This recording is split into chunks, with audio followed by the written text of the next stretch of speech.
जुलाई 2022 से लेकर अभी तक सितंबर 2022 इंडिया के न्यूज़ चैनल, कनाडा के न्यूज़ चैनल पे ये हॉट टॉपिक रहा है कि भाई इंटरनेशनल स्टूडेंट्स के वीज़ाज रिजेक्ट हो रहे हैं, कुछ पर्टिकुलर कंट्रीज़ के स्टूडेंट्स के वीज़ा रिजेक्ट हो रहे हैं। मैं खुद एक इंटरनेशनल स्टूडेंट था कनाडा में, मैं अपनी पढ़ाई ख़त्म कर चुका हूँ, लेकिन जब भी मैं बाहर जाता हूँ तो भाई मैं ये चीज़ एक्सपीरियंस कर रहा हूँ कि कोई ना कोई ग्रुप में लोग ये बात कर ही रहे हैं कि मेरी गर्लफ्रेंड नहीं आ पा रही है कनाडा, उसका वीज़ा रिजेक्ट हो गया, मेरा भाई नहीं आ पा रहा है, मेरा दोस्त नहीं आ पा रहा है, मेरे जो भी कोई है वो नहीं आ पा रहा है। लेकिन इसका रीज़न क्या है, ऐसा क्यों हो रहा है, एकदम से कनाडा ने वीज़ा रिजेक्ट करने स्टार्ट क्यों कर दिए हैं। अब इसके बारे में हम थोड़ा सा जानते हैं, थोड़ा सा खोदते हैं और इसके कुएं के अंदर गहराई में जाकर ये चीज़ जानने की कोशिश करते हैं। सबसे बड़ी बात यह है कि इस वीडियो में मैं आपको सबसे बेस्ट रीज़न बताने वाला हूँ।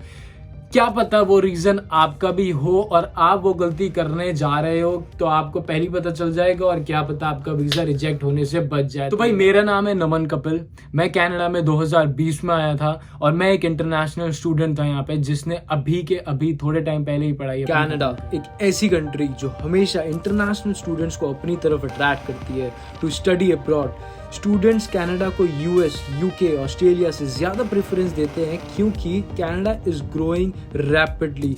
Citizenship, PR and process of immigrating to Canada is really easy. And Canada government ने स्टूडेंट्स के हिसाब से इस इमिग्रेशन सिस्टम को स्ट्रक्चराइज किया हुआ है।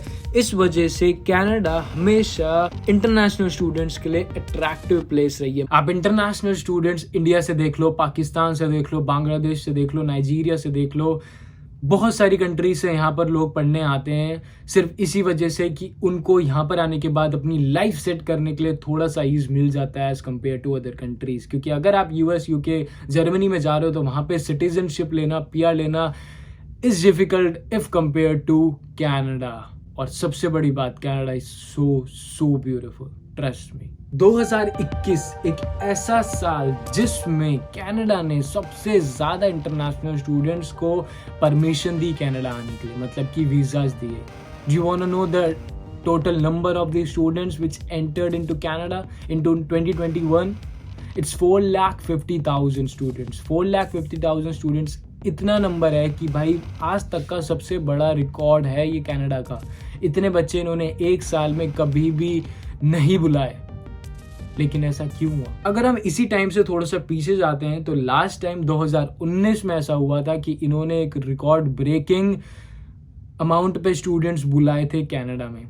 उसके बाद 2019 के बाद 2021 में ऐसा दोबारा हुआ। 2020 में वही नंबर घट के 2,55,000 रुपये आ गए। आप सोच रहे हो 2019 में इतनी बड़े अमाउंट रिकॉर्ड तोड़, उसके बाद 2020 में वापस से इतना कम, और फिर 2021 में 4,50,000 स्टूडेंट्स।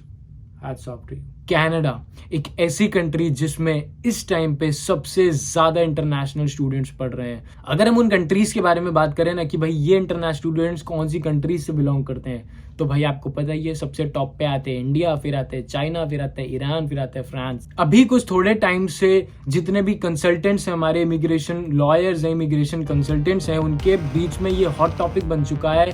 वो ये चीजें सबको बता रहे हैं कि भाई इंटरनेशनल स्टूडेंट्स के वीजा बहुत ज़्यादा नंबर से रिजेक्ट हो रहे हैं।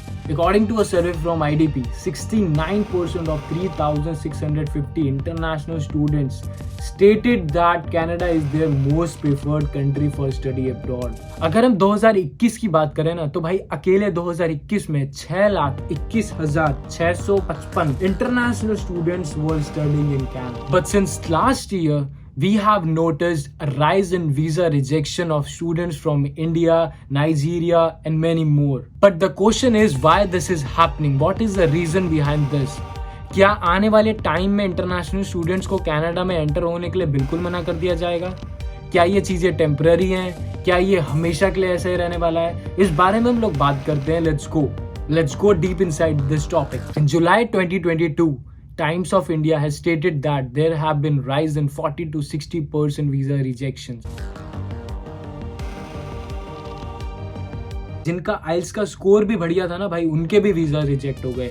जिनके डॉक्यूमेंट सही थे ना उनके भी वीजा रिजेक्ट हो गए, जो इतने ज्यादा एक्सपीरियंस लोग हैं उनके भी वीजा रिजेक्ट, जिन बच्चों ने कॉलेजेस की फीस दी हुई थी, कॉलेजेस में एनरोल थे, उन लोगों के भी वीजा रिजेक्ट हो गए। इनके रीजंस के बारे में मैं बात करूं ना कि ऐसा हो क्यों रहा है, तो भाई सबसे बड़ा रीजन जो कनाडा गवर्नमेंट ने दिया था, जो इमिग्रेशन ऑफिसर्स ने दिया था, वो ये दिया था कि भाई कोविड की वजह से इनके पास इतने ज्यादा एप्लीकेशंस आ गई, इनका पूल इतने ज्यादा भर गया कि भाई जब ये लोग प्रोसेस करने पे आए तो जिस हिसाब से इनका पूल था उसी हिसाब से रिजेक्शन भी हुआ। तो वो लोगों को इतना ज्यादा लग रहा है कि भाई इतने ज्यादा एकदम से रिजेक्ट होने स्टार्ट हो गए। हालांकि रिजेक्शन हमेशा इतना ही होते हैं, लेकिन अगर आपकी अमाउंट बड़ी हो तो भाई अप्रूवल्स भी आएंगे और रिजेक्शंस भी आएंगे। तो सबसे बड़ा रीजन उन्होंने ये दिया था।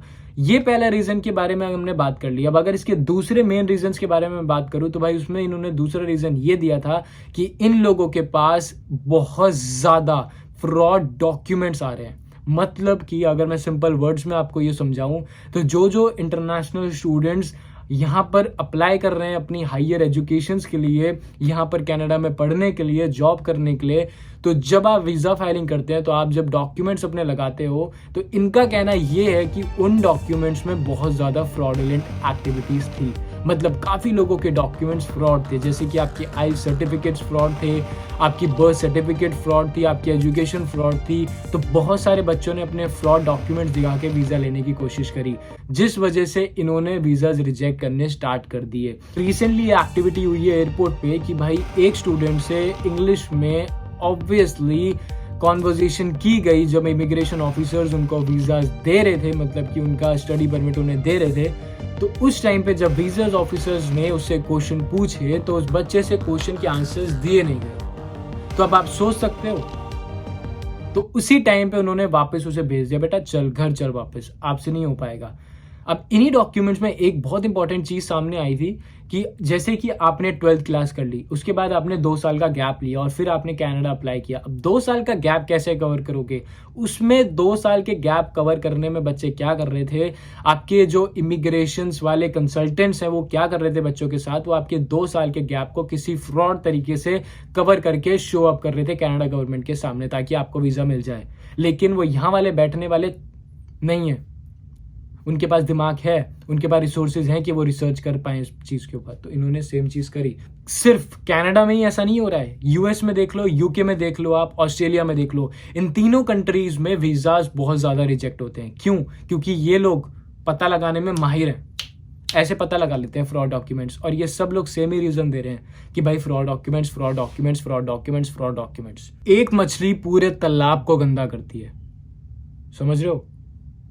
बहुत डीप बात है ये। एक मछली पूरे तालाब को गंदा करती है। तो भाई मेरा रिक्वेस्ट है, प्लीज वो मछली ना बने और प्लीज हमारा तालाब ना खराब करें, क्योंकि अगर आप ऐसा काम करोगे आप तो यहां नहीं पाओगे, लेकिन जो यहां पर है उनकी भी सबकी इमेज डाउन होती चली जाएगी, समझ रहे हो?